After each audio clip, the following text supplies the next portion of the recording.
Hey, Father Taylor here, and it's Thursday, the 9th, February 9th. Isn't it weird that we have not had like a ton of snow? It's February 9th. I feel like I feel like we should ask for it. I don't know. But anyway, it's time for your weekly eBlast. Here it's Thursday, February 9th, and we sometimes call the weekly eBlast your weekend update. But I think that line's already been taken by Saturday Night Live. Anyway, so a bunch of things to talk about today. So first of all, this weekend on Friday night, Saturday, and part of Sunday morning, the vestry and a whole group of leaders who are able to go are doing a retreat together. So I want to talk to you a little bit about the retreat because really the retreat it involves everybody as part of our church. So our retreat is not we don't go away and sit around and just sit quietly and sing hymns all the whole time. We're there to pray together. Uh, our leaders, our vestry meetings are really tight, and they begin promptly at 7, and we are out by 9. There's always a lot of business, but we never get a chance to really pray together. We say prayers, but we never get a chance to really kind of listen in prayer. We just don't have the time. Plus 7 to 9 after a day of work, some people are just kind of, it's really hard to kind of make that adjustment. So this is one of the few times a year where everybody gets together to pray. Now, I'm saying that this retreat is a continuation and takes off from where we left with annual meeting. And if you were at the annual meeting, it was a pretty spectacular time. If you weren't at annual meeting, I'll call your attention particularly to the review that was put together in a kind of like it's not really, it's sort of like a video that you can see online. You can see the whole thing just to see what we've done, what we did over the last year. It's pretty sensational how much work we did together during this time where we really didn't get back to meeting together until February. We couldn't meet last year in 2021 because of COVID. So we really between sort of like February, March, there's a tremendous amount of work that God's been doing in our midst. So that's a good thing. It's also annual meeting brings us to the place where we realize we're still rebuilding our community. I mean, some of the people who are here faithfully prior to COVID in 2020 haven't come back. They might be with us online, or they might be sort of out there, but they have not come back. So we're still kind of rebuilding our community. And third, the other part that was that should have gotten people's attention was that from the days we might remember I remember when our church, when we had 3 services on Sunday, that it's a lot smaller.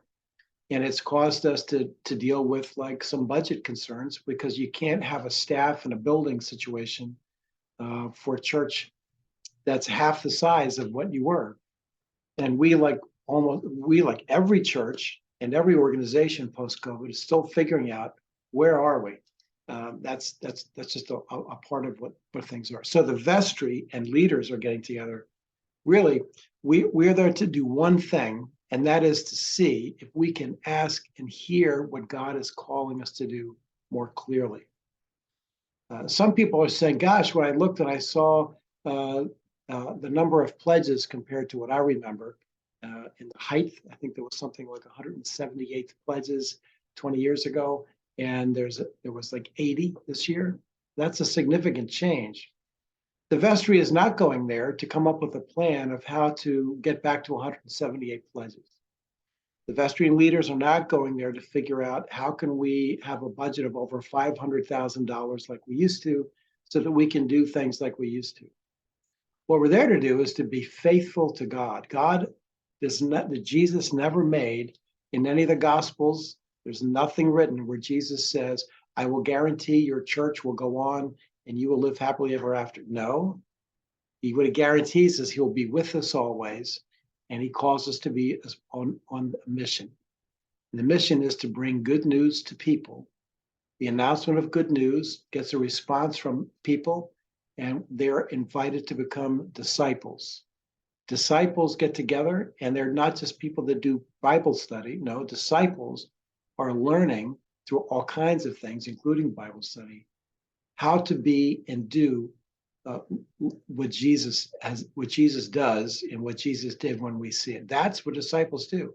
We go with this good news. We proclaim by word and deed. What's it like that the kingdom of God has arrived? And how do we become more like Jesus? So in last week's sermon, I said, what would it be like to have, instead of just one person in your neighborhood who was sort of like Jesus, what if like there were 2 or 20?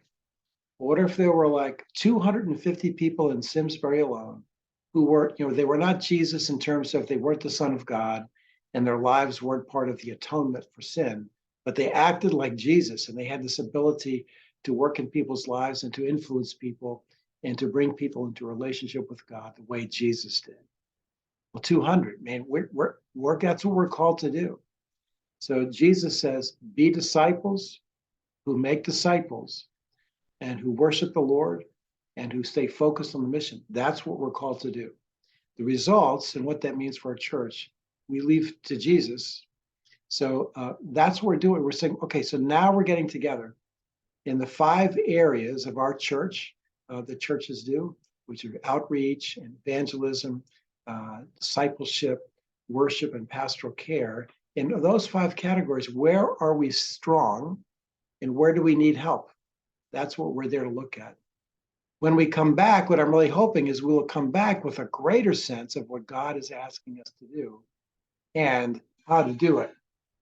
I tell you this much, that if you're listening to this in a video, that you will be called in 2023 to do things differently than you did in years past. There's more responsibility on you to be involved in our church with the gifts that you've been given than just coming to church and being a member. Right? Everyone's being called to kind of all hands on deck. The verses we're going to be using this weekend as a kind of a theme come from the book of Romans, chapter 12, verses 1 to 8.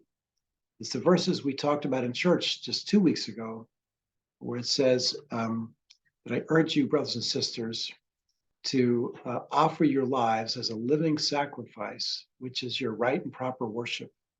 Secondly, to be transformed, don't be conformed to the way the world thinks, but to be transformed by the renewing of your mind.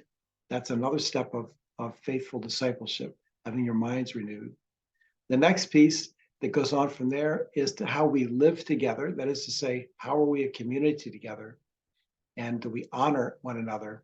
And then how do each of us, with all the different gifts we have, how do each of us give our gifts as a way of building our community so that we can be on the mission of God? That's what we're talking about.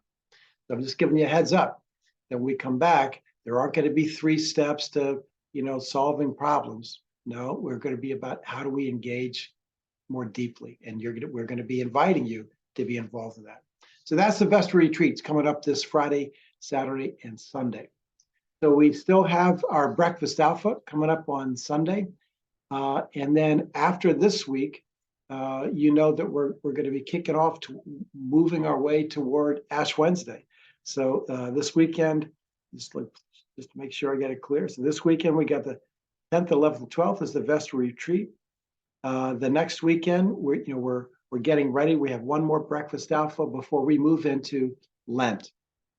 And we've put together a program for Lent of which we want everybody to be engaged in, which is going to be pretty straightforward. It involves reading scriptures together and by listening deeply to what God, we have a basic plan for that. We're also going to have a Lenten retreat as a church. We'll get together with opportunity for certain kinds of prayer. In the midst of that, there is also going to be, by invitation, I'm inviting you to be involved in a smaller group, which have agreed to do the following things. In addition to what we're doing in church, we really want to make more room for God in our lives. And so we'll be looking at the prayer of examine, which is actually on this webpage. If you look down below, under the prayer section, there's 5 sessions of the prayer of examine. We're going to commit to doing that every day. We're going to be fasting on Fridays. In that group, we'll talk a little more about that. We're going to be using the idea that we set our phones to give us an alarm 4 times a day, just to call our attention to worshiping the Lord and giving thanks.